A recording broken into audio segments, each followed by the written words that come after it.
माननीय अध्यक्ष, क्या बोलना है? संभल के विषय में ही चर्चा नहीं है, में हम अपना चर्चा नहीं है। राजा भैया भी कोई चर्चा स्वीकार नहीं कर रहे हैं माननीय हाँ।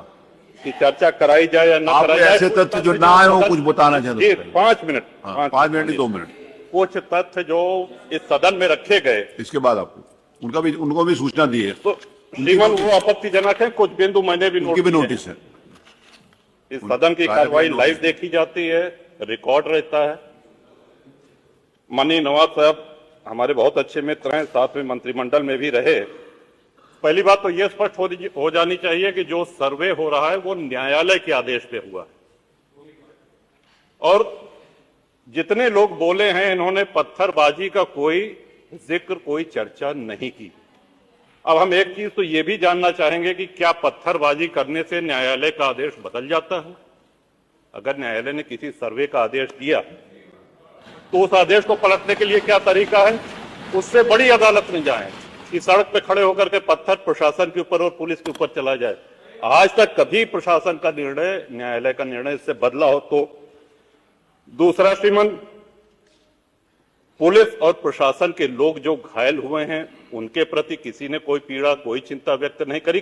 बहुत गंभीर मामला है ये। ठीक उसी तरह है जैसे बहराइच में 22 साल का एक नौजवान राम गोपाल मिश्र, 4 महीने पहले शादी हुई थी, उसकी हत्या कर दी गई। इतनी निर्मम हत्या करी गई, इतनी गोलियां शरीर में मारी गई, हाथ के नाखून भी निकाल लिए गए।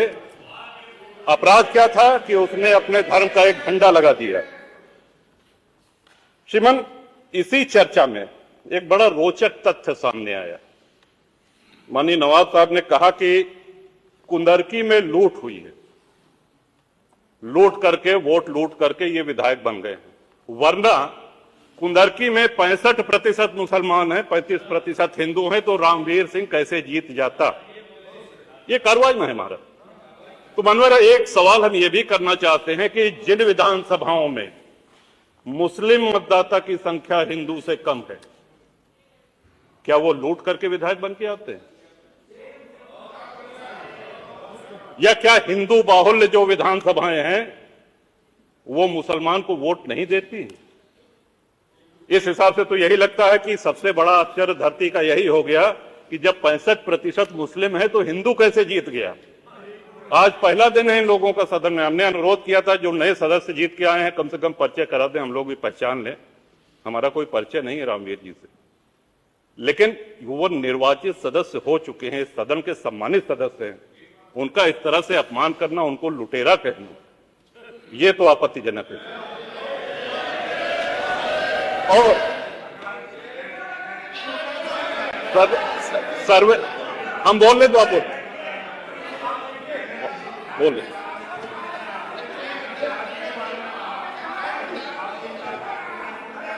माननीय अध्यक्ष जी, 2 मिनट में अपनी बात 2 मिनट में अपनी बात समाप्त कर रहा हूं। 2 मिनट में अपनी बात समाप्त कर रहा हूं। हम लोगों ने भी बड़े धैर्य से सुना। तो इस सदन का एक क्राइटेरिया, एक मापदंड क्या ये तय मान लिया जाए कि जहां हिंदू अधिक है वहां हिंदू विधायक को ही जीतना चाहिए, मुस्लिम विधायक सिर्फ वहीं से जीतना चाहिए जहां मुस्लिम की आबादी 50% से अधिक है? अगर ऐसा नहीं हुआ तो ये मान लिया जाए कि वोटों की लूट हो रही है, या विधायक लुटेरा बन के वोट को लूट करके जीत करके आया है, बेईमानी से आया है। तो श्रीमान, ये तो इन शब्दों को कार्रवाई से हटाया जाना चाहिए।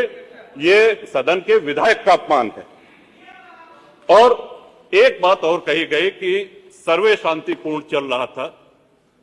एक हिंदू होने के नाते, एक सनातनी होने के नाते माननीय अध्यक्ष जी, हम तो ये कहते हैं कि न्यायालय किसी भी मंदिर पर सर्वे का अगर कोई आदेश करती है तो मैं नहीं समझता कि किसी भी सनातनी, किसी भी हिंदू को कोई आपत्ति होगी। हमने किसी के धर्मस्थल तोड़ के अपने धर्मस्थल नहीं बनाए हैं। करें जहां करना हो सर्वे करें, हम कभी गुम्मा अद्धा नहीं चलाएंगे, हम पत्थरबाजी, हम न्यायालय के निर्णय का सम्मान करेंगे।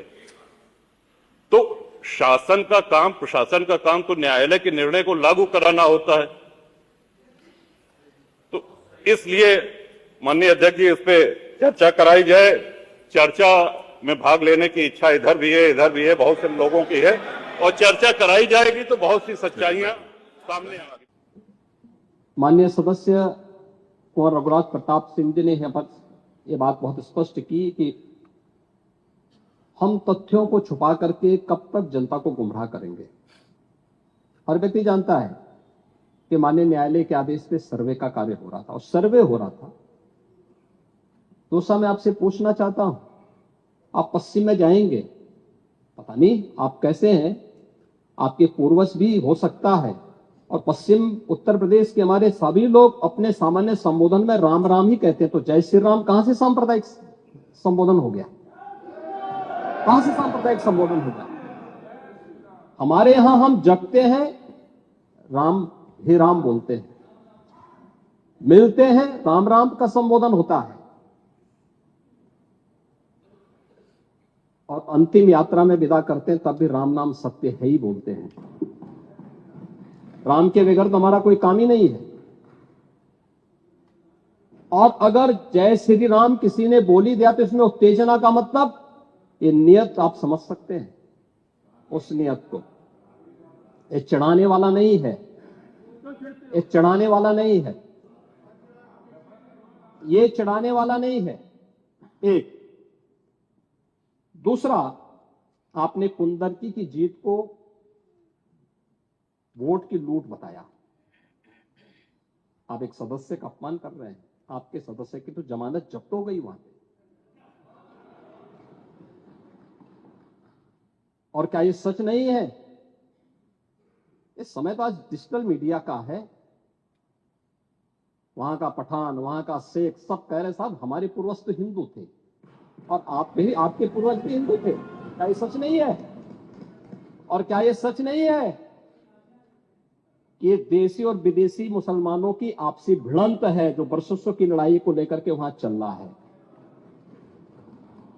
आप लोग सच पे पर्दा डालने का प्रयास कर रहे हैं, लेकिन एक चीज नोट करना कि सूर्य को, चांद को और सत्य को बहुत देर तक छुपा कोई नहीं सकता है, और सत्य जरूर सामने आएगा। और उसी सत्य के बारे में कहा जा रहा है। नेता प्रतिपक्ष कह रहे थे कि वहां की स्थिति ऐसी है कि अगर मंदिर आ भी जाएगा, मंदिर बन जाएगा। मैं कहता हूं, ये तो बाबरनामा भी कहता है कि हर मंदिर को तोड़ करके एक ढांचा खड़ा किया गया। आप तो एक श्रेष्ठ ब्राह्मण कुल में आपने जन्म लिया है। आप तो भारत के पुराणों की परंपरा पर विश्वास करते हैं। हमारा पुराण भी इस बात को कहता है कि भगवान विष्णु, श्री हरि विष्णु का 10वां अवतार संबल में ही होगा, उसी संबल में होगा।